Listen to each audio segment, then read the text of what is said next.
योगी आदित्यनाथ ने किया पीएम मोदी के जीवन पर आधारित प्रदर्शनी का उद्घाटन। भारतीय जनता पार्टी उत्तर प्रदेश में 2022 में होने वाले विधानसभा चुनाव को लेकर मिशन मोड में है। भारतीय जनता पार्टी के शीर्ष नेतृत्व ने केंद्रीय मंत्री धर्मेंद्र प्रधान की अगुवाई में उत्तर प्रदेश चुनाव को लेकर एक टीम बनाई है।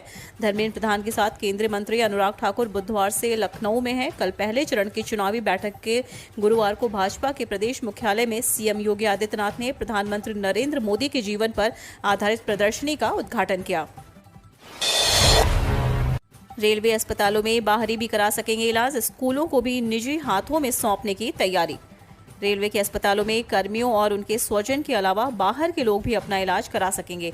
अस्पताल पूरी तरह डिजिटल तो होंगे ही, पब्लिक प्राइवेट पार्टनरशिप पर तैयार होंगे, यानी अस्पतालों का समग्र विकास होगा। गोरखपुर सहित देश के 40 स्टेशनों के बाद हॉस्पिटल और स्कूलों को भी पब्लिक प्राइवेट पार्टनरशिप के हाथों में देने की योजना तैयार होने लगी है। हॉस्पिटल ही नहीं, रेलवे के स्कूल भी पीपीपी मॉडल पर विकसित होंगे। अगर कोई पार्टनरशिप नहीं मिला तो स्कूलों को केंद्र या राज्य सरकार के विद्यालयों से संबद्ध कर दिए जाएंगे। अभी तक रेलवे के विद्यालयों में बाहरी लोगों के बच्चों के लिए कोटा निर्धारित था। नई व्यवस्था रेलवे कर्मचारियों के लिए कोटा निर्धारित होगा। बरेली से अब वैष्णो देवी दर्शन के लिए मिलेंगी कनेक्टिंग फ्लाइट, जाने कितने बजे से मिलेंगी फ्लाइट। मुनाफा बढ़ाने के लिए एयरलाइंस त्योहारों में बदली हुई टाइमिंग से उड़ान देने की तैयारी की है। बरेली समेत उत्तराखंड के लोग वैष्णो देवी की यात्रा के लिए खासतौर पर नवरात्रों में जाते हैं।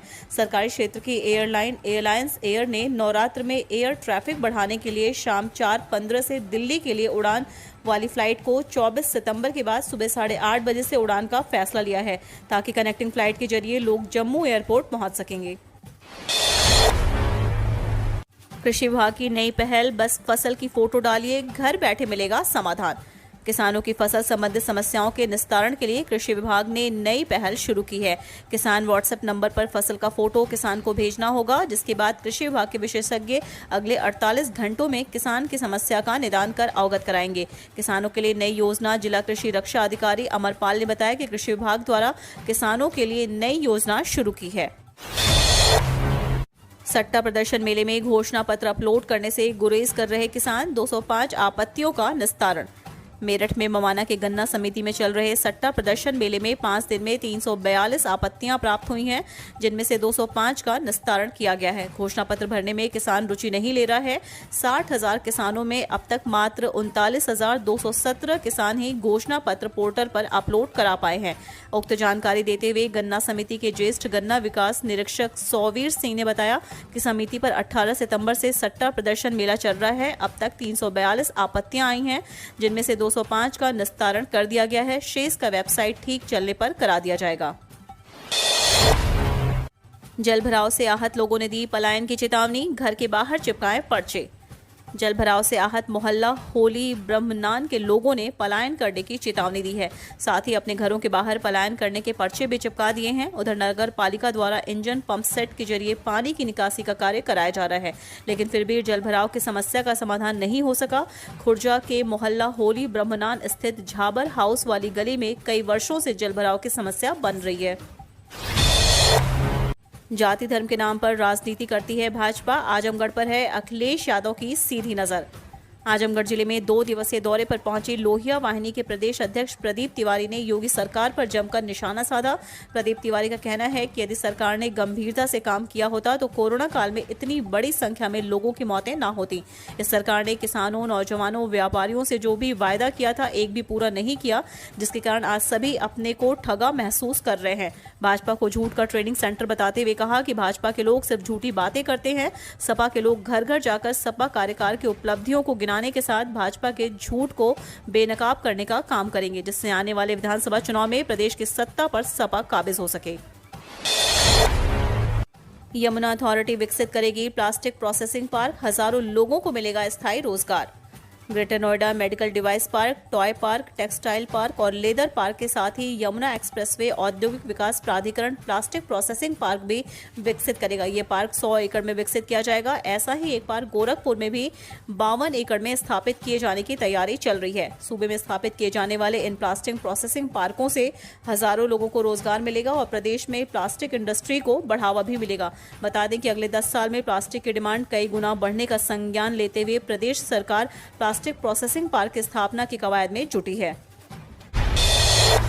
बारिश को लेकर मौसम विभाग का अलर्ट, यूपी समेत इन राज्यों में हो सकती है भीषण बारिश। देश में कई राज्यों में भीषण बारिश से नदियों का जलस्तर लगातार बढ़ता जा रहा है। बरसात के बाद भी इस बार मानसून बना हुआ है और गुजरात, बंगाल, यूपी समेत अन्य कई राज्यों में बारिश हो रही है। बारिश के कारण कई जगहों पर जल भराव की स्थिति बनी हुई है। वहीं इस बीच भारत मौसम विज्ञान विभाग ने फिर से देश के कई राज्यों में बारिश की चेतावनी जारी की है। मौसम विभाग के मुताबिक यूपी, मध्य प्रदेश समेत देश के कुल 10 राज्यों में झमाझम बारिश देखने को मिलेगी। चोट के बाद लौटे अय्यर का कमाल, दिल्ली को छक्का जड़ दिलाई जीत। दिल्ली कैपिटल्स ने बुधवार को खेले गए मुकाबले में सनराइजर्स हैदराबाद को करारी मात दी। चोट के बाद वापसी कर रहे श्रेयस अय्यर ने तूफानी पारी खेली और छक्का जड़कर अपनी टीम को जीत दिलाई। दिल्ली की टीम को 135 रन का लक्ष्य मिला था, जो उसने 2 ओवर पहले ही पार कर लिया। दिल्ली कैपिटल्स और सनराइजर्स हैदराबाद के बीच खेले गए लो स्कोरिंग मैच में दिल्ली की जीत हुई। श्रेयस अय्यर, ऋषभ पंत और शिखर धवन ने शानदार बल्लेबाजी की और अपनी टीम को जीत दिलाई। वहीं हैदराबाद की बल्लेबाजी एक बार फिर फेल साबित हुई। आज मुंबई इंडियंस और कोलकाता नाइट राइडर्स आमने सामने, रोहित पर जीत दिलाने की जिम्मेदारी। अंक तालिका में एमआई चौथे स्थान पर, केकेआर छठे पायदान पर। आईपीएल के 14वें सीजन के 34वें मुकाबले में गुरुवार को मौजूदा चैंपियन मुंबई इंडियंस और कोलकाता नाइट राइडर्स की टीम आमने सामने होंगी। मुंबई की टीम पिछले मैच की नाकामी को भुलाकर केकेआर के खिलाफ दमदार प्रदर्शन करने की कोशिश करेगी।